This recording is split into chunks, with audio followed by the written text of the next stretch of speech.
del cielo, bajo la autoridad de nuestro santo maestro Yeshua Mashiach, con el permiso de nuestro rabino, el doctor Dan Ben Abraham, que la paz y la bendición sea sobre él, con el permiso del Moré Abraham Jacob, la bendición del Altísimo sea sobre su vida, y con el permiso de cada uno de ustedes. Que el cielo les bendiga en gran manera en este día de Shabbat, esperando que podamos pasar un tiempo de bendición, que sea Hashem hablándonos a través de su sagrada Torah, para bendición de todo nuestro pueblo Israel.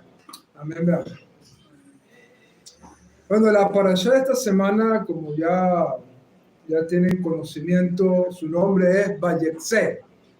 Eso no quiere decir que lo estemos corriendo, ¿no? Sino que el término Vayetze es una expresión que significa y salió, en referencia a la salida de Jacob de su tierra, de la tierra que lo vio nacer, rumbo a la tierra de Harán, donde se encontraba parte de la parentela de Abraham. Y esa salida se debió a dos cosas fundamentales. Número uno, huyendo de su hermano, quien quiso matarlo por razón de la bendición que había recibido Jacob. Y número dos, para buscar esposa, como fue costumbre en la tienda de nuestro padre Abraham, casarse con la parentela. Por ejemplo, cuando vemos a nuestro padre Abraham decir que Sara era su hermana, no era del todo mentira. ¿Ok? Porque Sara era una pariente cercana, era una prima hermana. ¿Ok?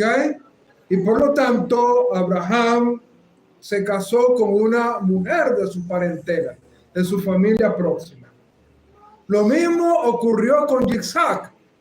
Cuando Abraham fue a buscar esposa para Yitzhak, lo mandó hacia donde sus parientes, y allí encontró esposa para Yitzhak.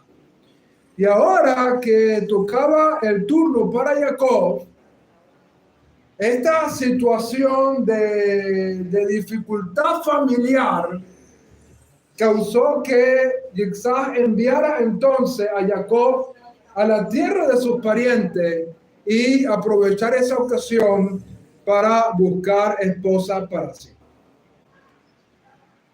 Y antes de ir a ese lugar en Harán, la parashá nos dice que se encontró con un lugar.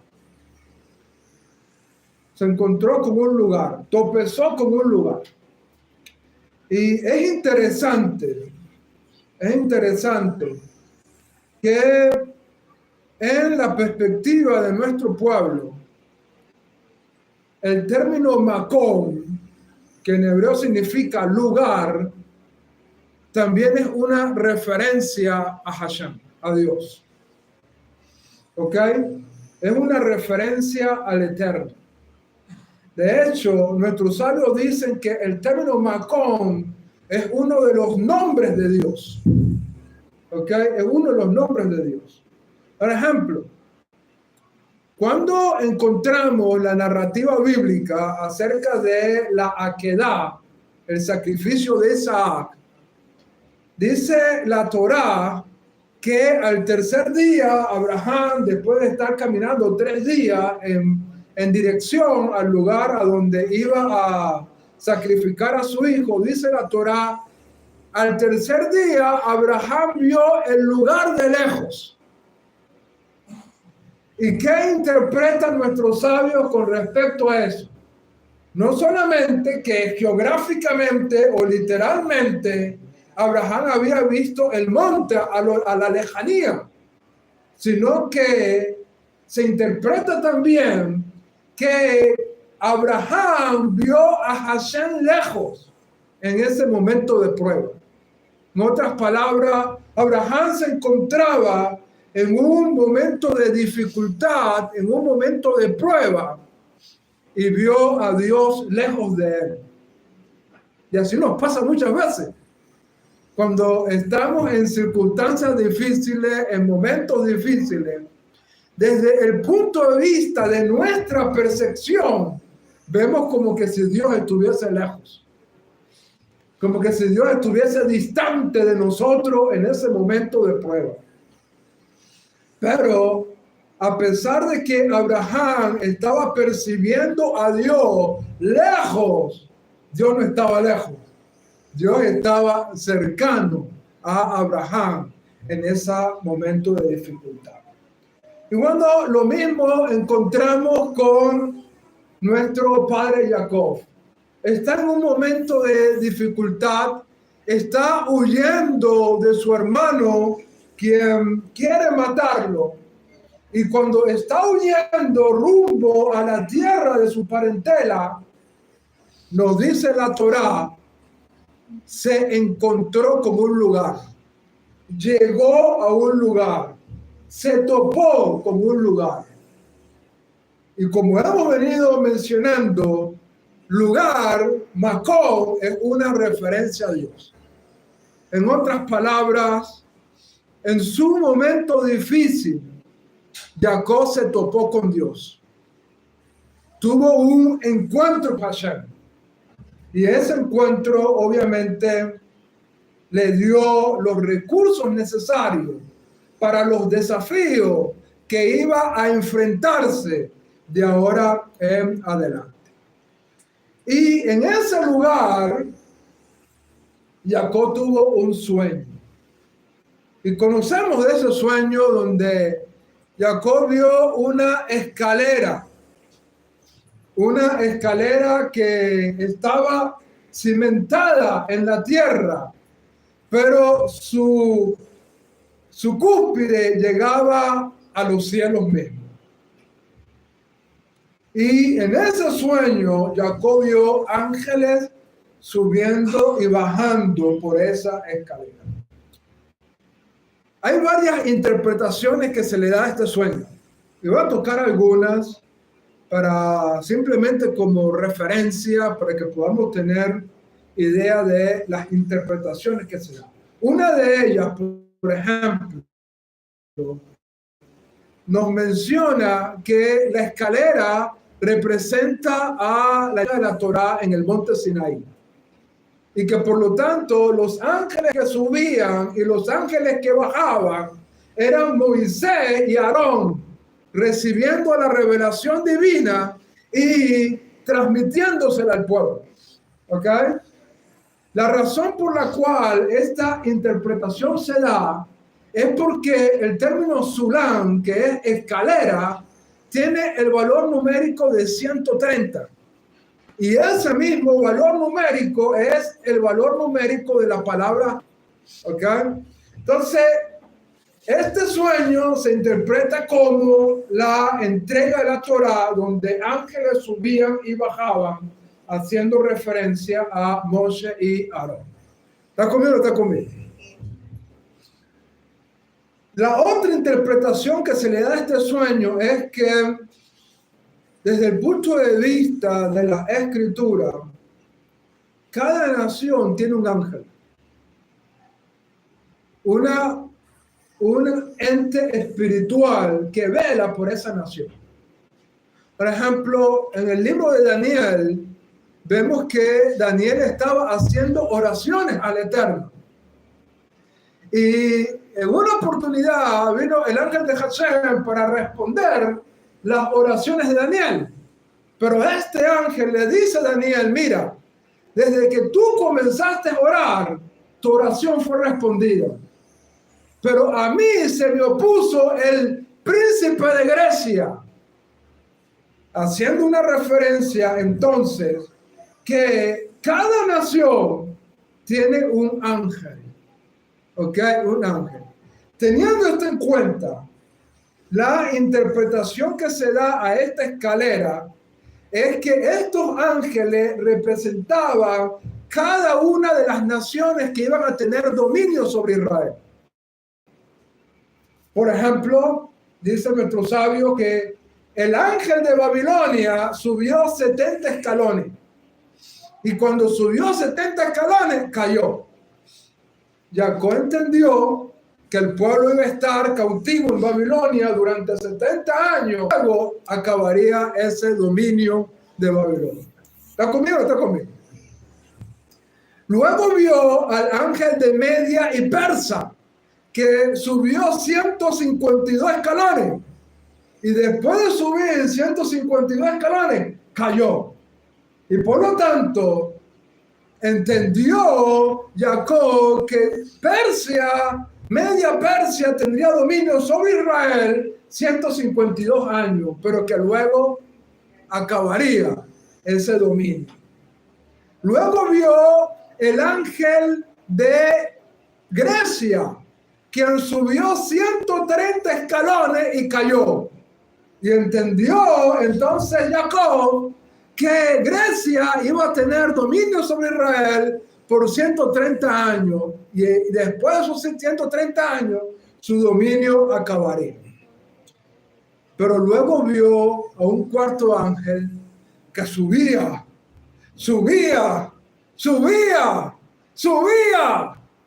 Y tanto que subió que Jacob se estremeció y despertó del sueño. Según los sabios, no lo vio caer. Y según nuestros sabios, ese era el ángel de Edom, de Esaú, quien proféticamente representa a Roma. Y por lo tanto, ese ángel subía. Y cuando se perturbó tanto Jacob, Hashem le dijo, no te preocupes, porque aun cuando suba hasta el cielo, desde ahí yo lo haré bajar.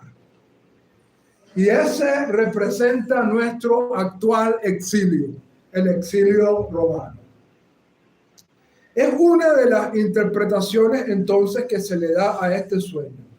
Otra interpretación que se le da a este sueño, son muchísimas y muy interesantes. Por ejemplo, otra tomando el valor numérico, resulta que la palabra Sulam no solamente tiene el mismo valor numérico que Sinaí, sino que además de esto, tiene el mismo valor numérico que la palabra hebrea mamón. El dinero, la riqueza. ¿Ok? ¿Y qué enseñan nuestros sabios? Que el dinero puede hacernos subir.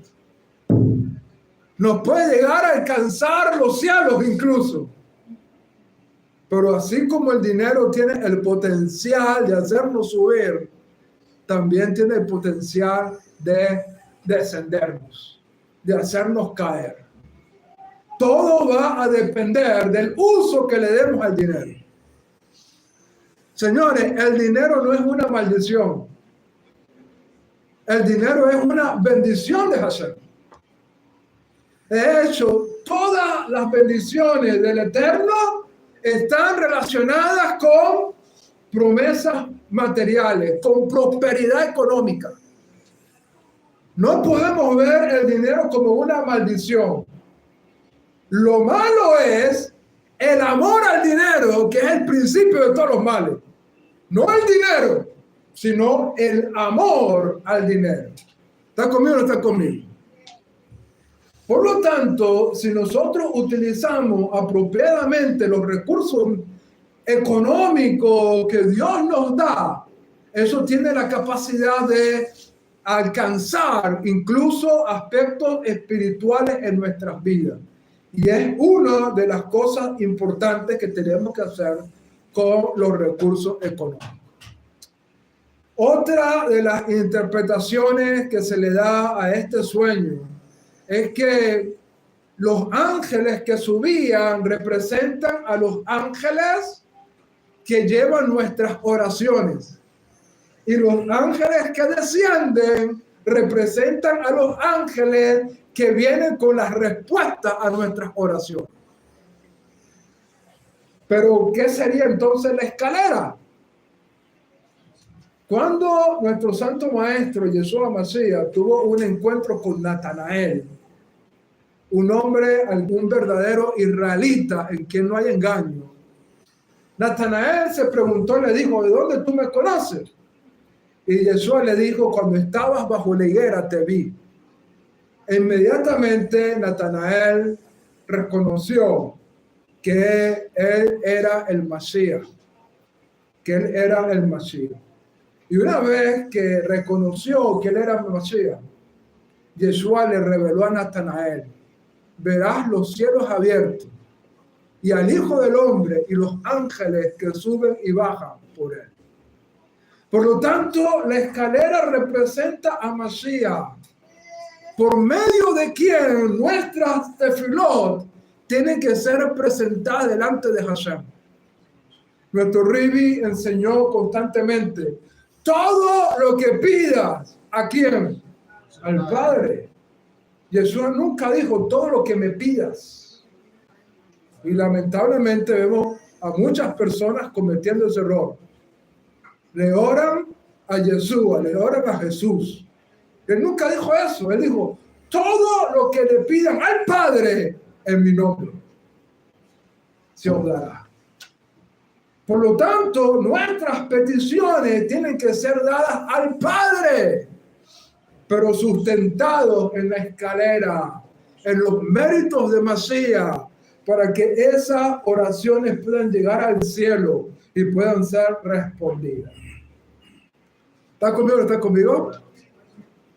Otra de las interpretaciones dice que la escalera representa el ser humano, a uno mismo. Y así como la escalera estaba cimentada en la tierra, así nosotros tenemos que tener nuestros pies bien puestos sobre la tierra. Pero al mismo tiempo, tener nuestra mente, nuestra cabeza, con la cúspide en el cielo. ¿Ok? Y esto nos habla entonces de que mientras estamos bien afianzados en la tierra, tenemos nuestra visión celestial, cumpliendo los mandamientos y haciendo de esa manera la voluntad divina. Baruch Hashem. Sin embargo, en esta ocasión no quiero hablar tanto de lo que significa el sueño, aunque tenemos toda esta gama de interpretaciones y muchas otras interpretaciones más que pudiéramos destacar en esta hora. Pero lo que quiero comentar sobre esta parashá es precisamente hablar sobre los sueños. Hablar sobre los sueños. Porque esta parashá nos está introduciendo un elemento importante. Y este elemento precisamente son los sueños. Lo vemos aquí con este sueño que Jacob tiene al momento de huir. Un sueño espiritual, un sueño que llega a su cúspide al cielo, donde según nuestro sabio, Jacob pudo ver la manifestación de la presencia divina. Pero más adelante, Jacob tiene otro sueño que también fue muy significativo para la vida de Jacob Abí. Y por lo tanto, tenemos que entender qué son los sueños. ¿Qué son los sueños? Según nuestros sabios, los sueños pueden ser un medio de profecía. Escuchen bien. Los sueños pueden ser un medio de profecía. Ahora, eso no quiere decir que todos los sueños sean profecías. ¿Ok? Muchas veces los sueños vienen de nuestra alma o de las cosas que vivimos, ¿ok? De las cosas que nos encontramos en el camino. Y que de manera inconsciente las vemos reflejadas en el sueño durante la noche. Pero muchas veces los sueños pueden ser un medio de profecía. De hecho, cuando buscamos en la Torá, especialmente en el libro de Bamidbar, en el libro de Números, capítulo 12, se nos dice allí en la Torá que a los profetas Dios le habla a través de sueños y visiones, pero no así como un siervo Moisés, al cual Dios hablaría con él cara a cara. Por lo tanto, este texto nos afirma que los sueños son un medio de cómo Hashem puede manifestar su voluntad a un profeta. ¿Por qué? Porque Dios le hablará a los sueños, a los profetas a través de sueños y de visiones. Y nuestros sabios indican que los sueños son el nivel más bajo de profecía. En otras palabras, hay distintos niveles de profecía. Y el nivel más bajo de profecía son los sueños. Otro nivel superior es una visión, donde la persona entra en una especie de trance espiritual y puede ver una visión profética. Y otra manera, la mayor y la más superior de todas, es el nivel de profecía alcanzado por Moshe Rabbeinu. Moshe Rabbeinu no tenía que dormirse, ni tampoco tenía que entrar en una especie de trance espiritual para poder recibir revelación divina y profecía. Moshe Rabbeinu recibía la revelación profética como tú estás recibiendo ahora mismo mis palabras. En pleno estado de conciencia, con una voz clara que llegaba a Moshe y que nadie más podía escuchar. Solo Moshe podía escuchar esa voz, porque estaba en una sintonía extraordinaria con Hashem. Es como una radio, ¿no? La radio hay que sintonizarla. Y cuando la sintonizamos, logramos captar. La frecuencia está aquí. Pero ninguno de nosotros la escuchamos. Pero si nosotros agarramos un dispositivo, una radio, le levantamos la antenita y comenzamos a mover, esa frecuencia que está activa en este momento, pero que no la escuchamos, a través de la radio podemos escucharla. ¿Está conmigo o no está conmigo? Pero Moshe era como una radio. Nadie escuchaba la sintonía de lo que Dios le estaba transmitiendo. Pero él estaba en la frecuencia exacta para poder escuchar ese mensaje de Dios, esa voz de Dios, y transmitírsela de esa manera a los hijos de Israel. Entonces, según esto, los sueños son un nivel de profecía. A través de los sueños, Dios puede manifestar su voluntad. Pero como dije anteriormente, no todos los sueños son la manifestación de la voluntad divina. ¿Cómo podemos saber cuando un sueño viene de Dios? ¿Cómo podemos tener la seguridad que un sueño que hemos tenido realmente proviene de Dios? Bueno, la Torá nos da una clave. ¿Se recuerdan el sueño del faraón? Y cuando el faraón mandó a llamar a Joseph, Joseph le revela al faraón y le dice que por cuanto este sueño se repitió, es una clara señal de que este sueño venía de Dios. ¿Está conmigo o no está conmigo?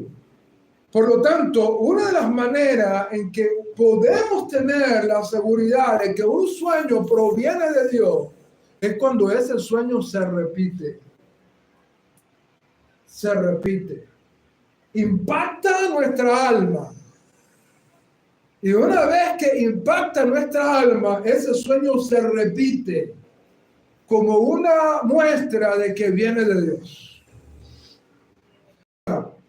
el sueño no tiene que repetirse exactamente igual. En el sueño del faraón no ocurrió de esa manera. En primer lugar, él vio vacas y luego vio espigas, pero era un mismo sueño, con diferentes elementos, pero siendo un mismo sueño. De allí que nuestros sabios nos dicen lo siguiente: el lenguaje de los sueños son las imágenes. Lo más importante de un sueño son las imágenes, porque ese es el lenguaje de los sueños. Muchas veces soñamos y no escuchamos palabras, o no recordamos las palabras, pero las imágenes quedan bien grabadas en nuestra mente. ¿Por qué? Porque el lenguaje de los sueños, es decir, lo importante de los sueños son las imágenes. Y de allí que saber interpretar correctamente las imágenes nos ayudarán a poder entender el mensaje que está detrás de ese sueño. ¿Está conmigo o no está conmigo? Ahora bien, permítanme explicar algo que es de gran importancia. Dicen nuestros sabios que un sueño no interpretado es como una carta sellada. Recibiste una carta, pero hasta que no la abras, no puedes saber lo que dice esa carta. ¿Ok? No puedes saber qué está, el mensaje que está en la carta. Por lo tanto, lo importante de los sueños es la interpretación que se le da. Mientras no se interprete el sueño, entonces está vedado el significado de él. ¿Ok? Está vedado el significado de él.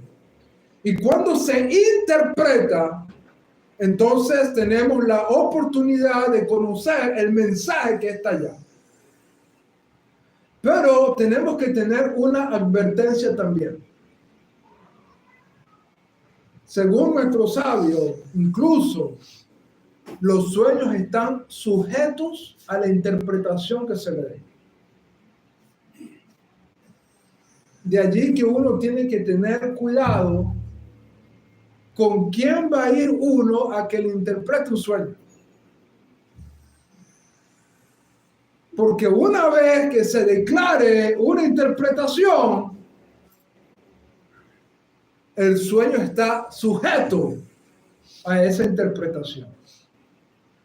¿Está conmigo o está conmigo?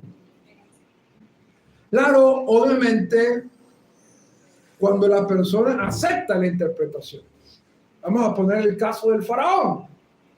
El faraón tuvo muchos intérpretes y cada uno le daba una interpretación del sueño. Por ejemplo, algunos le decían: mira, las 7 vacas son 7 reinos que vas a conquistar. Y después que los conquiste, los vas a perder. Y se le dio esa interpretación. Pero el espíritu del faraón no le lograba satisfacer esa interpretación. Y no la recibió. No la aceptó. ¿Ok? También otro intérprete del faraón le dijo: el sueño quiere decir que vas a tener 7 hijas. Y después esas 7 hijas van a morir. Y eso no. Le dijeron esa interpretación al faraón, pero él no la aceptó en su corazón. Pero cuando vino Joseph y le dio la interpretación, su espíritu le hizo clic a esa interpretación y la aceptó en su corazón. Y por lo tanto se cumplió el sueño como lo había dicho Joseph. ¿Está conmigo o está conmigo? Por lo tanto, tenemos que tener cuidado a quién le contamos nuestros sueños. Tenemos que tener mucho cuidado a quién le contamos nuestros sueños. ¿Sabes que hay una historia de un hombre que tenía fama de interpretador de sueños? Y vino una persona y le contó un sueño que él había tenido. Y a este hombre le interpretó este sueño, ocurrió. Luego otra persona tuvo un sueño y dijo, mira, este le interpretó su sueño y mira, le fue bien, tal como se lo interpretó, así ocurrió y mira, le fue bien, voy a ir a este hombre. Y le contó su sueño. Y el hombre se lo interpretó para mal. Y tal como se lo interpretó, así ocurrió.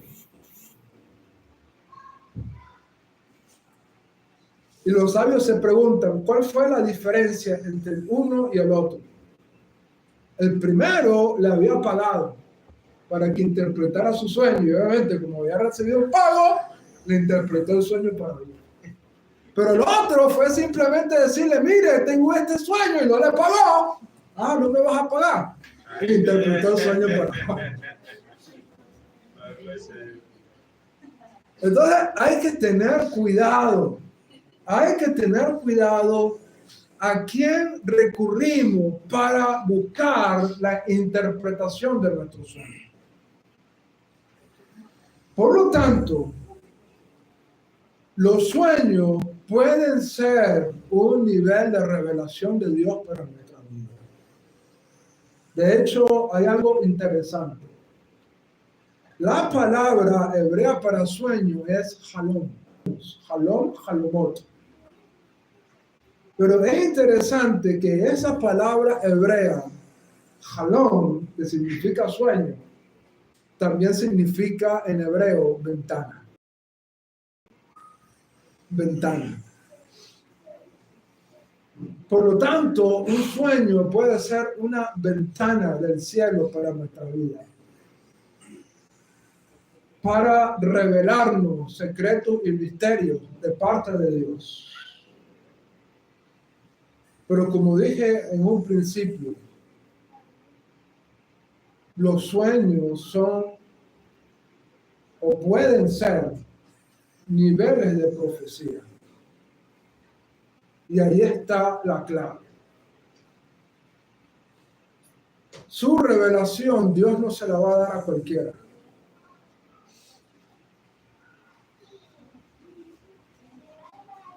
Lo que Dios quiere revelar, como lo dice uno de los profetas, se lo da a sus siervos, los profetas. A sus siervos, los profetas. Por lo tanto, para poder tener la dicha de poder recibir revelación de Dios en nuestro sueño, se requiere algo fundamental. Estar bien espiritualmente con Dios. Estar bien espiritualmente con Dios. Porque sus sueños, que son niveles de profecía, Dios se los da a sus siervos, los profetas. Es decir, a los que están conectados con Dios. Por lo tanto, Dios no le va a revelar a cualquier persona sus designios. Como asimismo, tú no eres capaz de revelarle tus planes y tus asuntos a cualquier persona. ¿O acaso tú ves a alguien en la calle y te le pones a contar todos tus planes y todos tus sueños y todas tus cosas? No. Pero ¿a quién se los revelas tú? A una persona que tenga cercanía contigo, a la cual tú tengas confianza, a la cual tú sepas que puedes depositar en esa persona esa confianza. Si eso lo hacemos nosotros, ¿cuánto más hacemos? Por lo tanto, Dios utiliza los sueños como medio en muchas ocasiones para manifestar su voluntad divina, pero tenemos que estar en conexión con Dios. Al menos que el sueño sea una advertencia para alguien. Una advertencia para que esa persona tenga un cambio en su vida. O por causa de su autoridad, Dios quiera influir en esa persona para el destino de una nación, como en el caso del faraón. ¿Por qué Dios le mostró sus designios al faraón a través de los sueños? Precisamente por la autoridad que tenía faraón sobre su nación. Y por lo tanto, Dios quiso influir en el faraón para que pudiera venir esa preparación de esa prosperidad, especialmente por amor a su pueblo, quien iba a ser conducido a través de esa hambruna a ese lugar.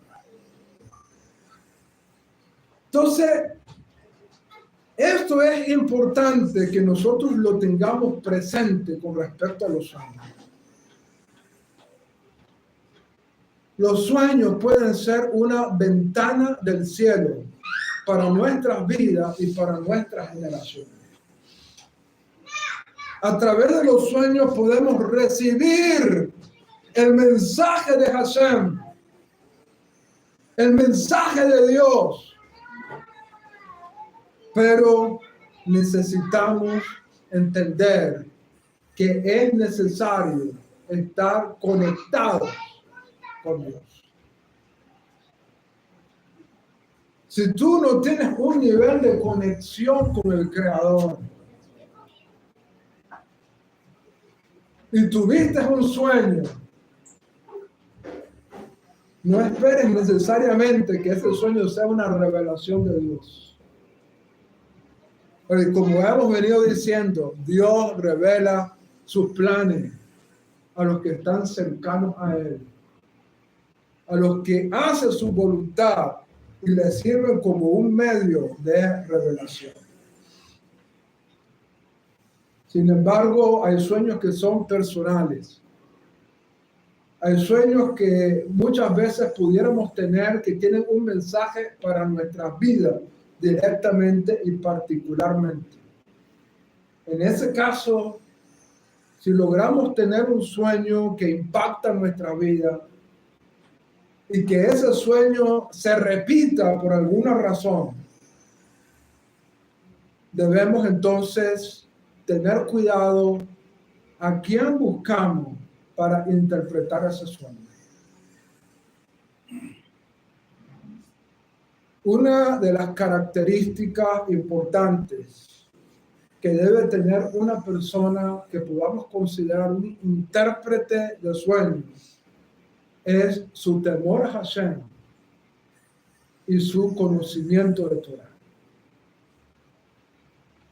Si tú tienes un sueño que ha perturbado tu alma y que quieres saber el significado de ese sueño, busca a alguien con esas características, que tenga temor a Hashem y tenga un amplio conocimiento de Torah. Si no, es preferible mantener ese sobre cerradito. Es preferible guardar ese sueño y mantenerlo allí, ese sobre, hasta que Dios ponga en tu camino a una persona que tenga esas características y pueda revelarnos de esa manera esos sueños. Como dije, el sueño se revelará y comenzará a cumplirse al momento que sea interpretado. Porque un sueño sin interpretación es como una carta sellada. Así que permita Hashem que podamos tener esta perspectiva para nuestra bendición. Aunque también tenemos que decirlo, como lo dijimos a un principio, los sueños pueden ser simplemente producto de la información que nuestro subconsciente estuvo recibiendo por las actividades que hicimos, etcétera, etcétera, y por lo tanto no le demos mucha importancia a nuestros sueños, al menos que impacten nuestras vidas y sean repetitivos, se repitan, porque allí entonces sí pudiéramos hablar de un mensaje que Dios tiene para nosotros. Amén. El segundo punto que quiero dedicar en esta enseñanza con la ayuda del cielo es sobre esa escalera. Hemos hablado de varias interpretaciones importantes con respecto a esta escalera de Jacob. Y todas esas interpretaciones tienen su lugar y su validez. Voy a compartirles algo que es importante. El judaísmo no es dogmático.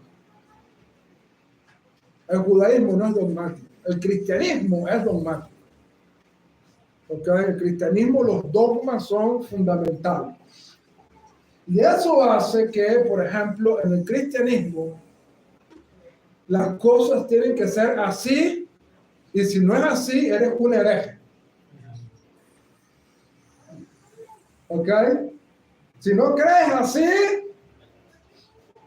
entonces eres un hereje. Y no importa cuál denominación. Resulta que una denominación se desprendió de otra precisamente por pensar diferente, pero él va a aplicar el mismo principio. Si los que están allí no piensan igual, entonces son herejes. Lo mismo que le aplicaron a él, él lo aplica porque es la forma del pensamiento que opera en el cristianismo. Por tanto, en el cristianismo, tener varias interpretaciones de un mismo asunto no se da. Pero en el judaísmo es diferente. En el judaísmo, diferentes interpretaciones son diferentes maneras de ver una cosa. Y todas tienen su validez y todas tienen su aceptación. Voy a ponerle un ejemplo. En una oportunidad, un hombre se le acercó a un sabio de Torá queriendo entender la mente judía. Quería entender la forma de pensar de judía. El sabio de la Torá le dijo, es que tú no lo vas a entender. Y el hombre insistía, hágame una prueba.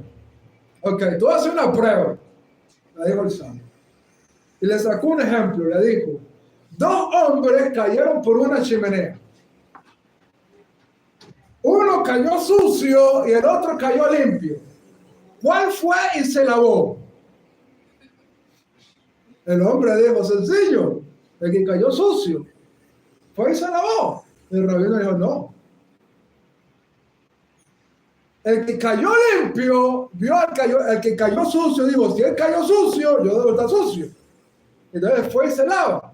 Mientras que el que cayó sucio vio al que cayó limpio, digo, si él cayó limpio, yo debo estar limpio, y no se lava. El hombre le dice al rabino, bueno, entendí. Y el rabino dijo, no has entendido nada. ¿Cómo así? Póngame a prueba. El rabino le dice, 2 hombres caen por una chimenea, uno cae sucio y el otro cae limpio. ¿Cuál fue y se lavó? Muy fácil. Ya usted me lo dijo, el que cayó sucio vio al que cayó limpio, dijo, si él cayó limpio, yo también debo estar limpio. Y el que cayó limpio, el que cayó sucio, y si él está sucio, yo debo estar sucio. Entonces el que se lavó fue el rabino dijo, no. El que cayó limpio se vio a sí mismo que estaba limpio, dijo, qué dicha la mía y qué desgracia la de él, que cayó sucio. Mientras que el que cayó sucio se vio a sí mismo y dijo, qué desgracia la mía, pero qué dicha la de él. Y entonces el que cayó sucio fue y se lavó. El hombre estaba así. ¿Entendiste? El hombre no dijo sí, como al principio. El rabino dijo, te voy a hacer otra prueba. Dos hombres cayeron por una chimenea, uno cayó sucio y el otro cayó limpio. ¿Cuál fue y se lavó? El hombre no sabía qué responder. Estaba confundido. Y el rabino le dijo, ninguno de los dos. Porque es imposible que dos hombres caigan por una misma chimenea y que uno caiga sucio y el otro caiga limpio. ¿Qué se quiere decir con esto? Que desde el punto de vista del pensamiento hebreo, todas las posibilidades son válidas. ¿Ok? Todas las interpretaciones son válidas. Y por lo tanto, se puede entender un asunto de una forma y se puede interpretar de otra forma. Y no es una contradicción. Es simplemente como una óptica distinta que amplía el mensaje. Por ejemplo, en el Talmud se discute cuál era el fruto que representaba al árbol de la ciencia del bien y el mal. Y un rabino dijo, el higo. ¿Y por qué el higo? Bueno, porque ellos se vistieron con las hojas de una higuera. Y con lo mismo que ellos pecaron, con eso quisieron justificarse. Oh, interesante, dijeron los rabinos, el higo. Y otro rabino dijo, no es el higo. ¿Y qué? El trigo. Sí, en aquella época el trigo era un árbol.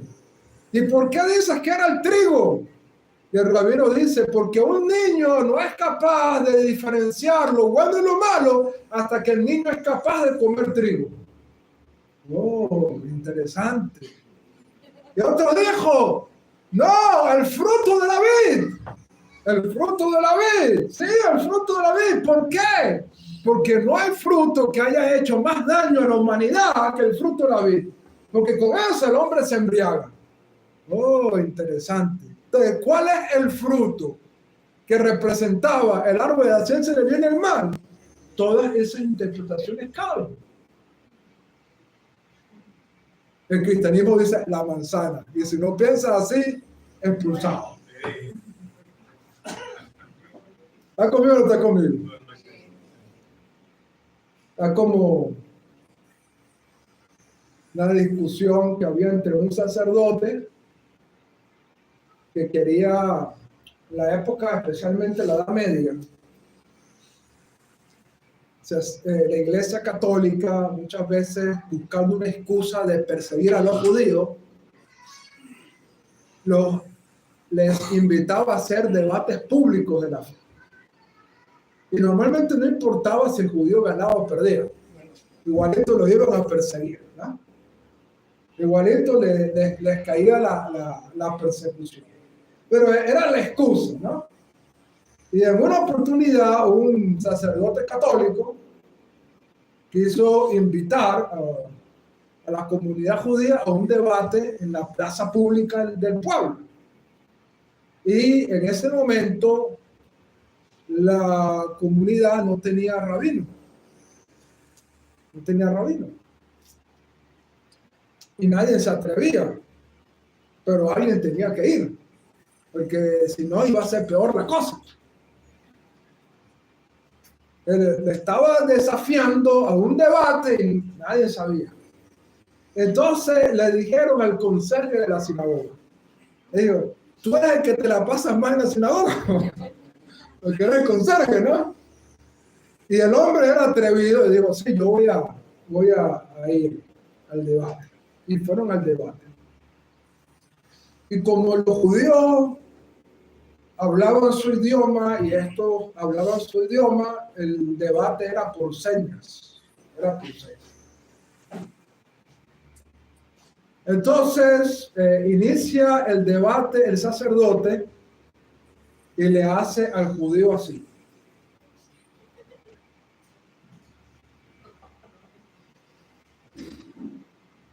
Y el judío responde y le hace así.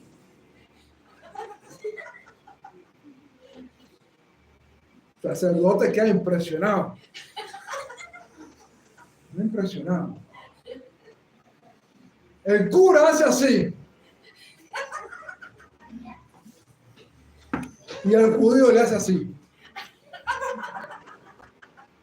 Y el cura otra vez se pone la mano en la cabeza y queda impresionado. El cura saca una manzana y hace así. Y el judío saca un trozo de pan y hace así. El cura dijo, se acabó el debate. Se acabó el debate, mi respeto por la comunidad judía. Mi respeto por la comunidad judía. Se acabó el debate, ellos ganaron. Y bueno, los católicos se fueron con el cura y los judíos se fueron con el funcionario.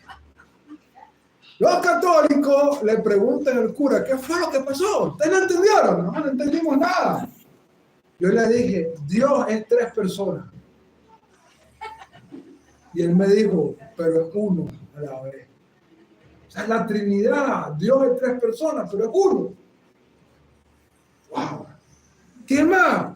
Yo le dije, Dios es omnipresente, está en todos lados. Su gloria llena todo. ¿Y qué te dijo el judío? Sí, pero está aquí con nosotros hoy. Mira ese concepto. ¿Y qué pasó después? Yo saqué la manzana, el pecado original. El pecado original, la manzana. ¿Y qué dijo el judío? Sacó el cuerpo de Cristo.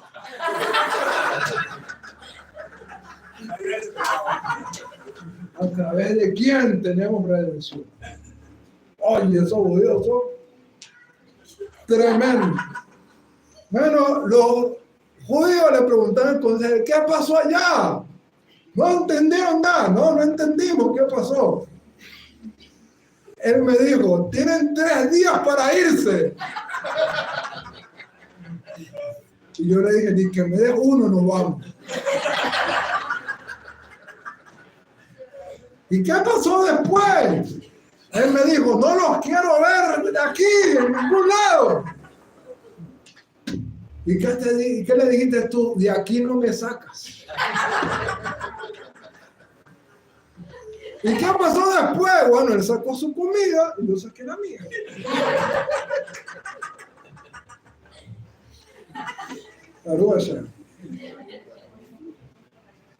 Entonces, en el judaísmo, entender las cosas con diferentes perspectivas es ampliar el conocimiento. Entonces, a pesar de todas estas figuras que tenemos de la escalera, que representa el monte Sinaí, que representa al hombre, que representa a los exilios, que representa esto y lo otro, la escalera también puede representar el progreso espiritual que tiene el hombre. En ese progreso espiritual, nosotros tenemos que ir escalando, tenemos que ir ascendiendo paulatinamente. Y muchas veces en ese proceso espiritual hay descensos también. Hay descensos. Y los descensos no podemos verlos como algo malo. Está escrito en nuestra Sagrada Torá, 70 veces cae el justo, pero de todas ellas se levanta. Los descensos son impulsos espirituales. Muchas veces enseñan nuestros sabios que cuando hemos alcanzado un cierto nivel y nos estancamos en ese nivel espiritual, muchas veces tenemos que experimentar un descenso para que ese descenso nos dé un impulso mayor y nos haga alcanzar un nivel superior. Pero la escalera representa entonces nuestro transitar espiritual, nuestro caminar espiritual. Y muchas veces ese transitar espiritual no es nada fácil. Imagínate que tú vivas en un piso 13 y que no haya electricidad. Y que tengas que subir esos 13 pisos, escalones por escalones. Cuando llegas arriba, sientes que el corazón se te va a salir del pecho y tienes la lengua afuera. Pero llegaste. Lo mismo ocurre con nuestro transitar espiritual. Vamos avanzando, vamos creciendo, y muchas veces en ese transitar espiritual nos sentimos cansados, nos sentimos agotados, sentimos que no queremos subir más, que queremos rendirnos. Pero algo nos dice, sigue adelante. Y a pesar del cansancio, a pesar del esfuerzo, a pesar de que estamos agotados, seguimos adelante y seguimos adelante. Y así es la vida. Así es nuestra vida en lo espiritual. Hay momentos donde nos sentimos agotados. Que el peso del camino que hemos transitado nos hace querer bajar nuestros brazos y no querer seguir avanzando. La escalera viene a decirnos que la cúspide es el cielo, es decir, la revelación, la voluntad de Dios, el plan de Dios para nuestra vida. Y mientras tú tengas siempre la imagen de esa visión, mientras tú tengas presente la cúspide que es el cielo, la voluntad de Dios para tu vida, no importa el agotamiento que tengas, sigue esforzándote, sigue dando un paso a la vez. No tienes que subir la escalera apresuradamente, corriendo. Lo importante es dar un paso y luego dar otro paso. No importa que tengas que quedarte en un escalón para respirar y agarrar aire. Toma el tiempo necesario en ese escalón para tomar el aliento necesario para seguir adelante. Pero sigue avanzando. Sigue creciendo. Y ese es precisamente el propósito de la vida. En este sentido, algunos de nuestros sabios dicen, esta escalera tiene 50 escalones. ¿Por qué 50 escalones? Porque desde el punto de vista de nuestros sabios, el arrepentimiento tiene 50 etapas. 50 etapas, de las cuales vamos a ir alcanzando paulatinamente. Y esto nos enseña algo importante. A veces queremos hacer teshuvá, arrepentimiento, y pensamos que la teshuvá se alcanza en un solo instante. Y no es así. El arrepentimiento tiene etapas que vamos alcanzando y que es un proceso paulatino. Es un proceso que vamos ascendiendo poco a poco, que vamos creciendo poco a poco y que vamos ascendiendo poco a poco. No esperes que al momento que deseas hacer teshuvá lo vas a alcanzar inmediatamente, porque no es así. Tienes que ver el proceso del arrepentimiento como un proceso paulatino. No es decir que hoy quiero dejar de hacer esto y ya mañana soy otro hombre. No. Porque esa falsa expectativa comienza a causar el daño en nuestro proceso de la teshuva. Decimos, voy a cambiar. Y cuando vemos que el cambio no es así, instantáneo,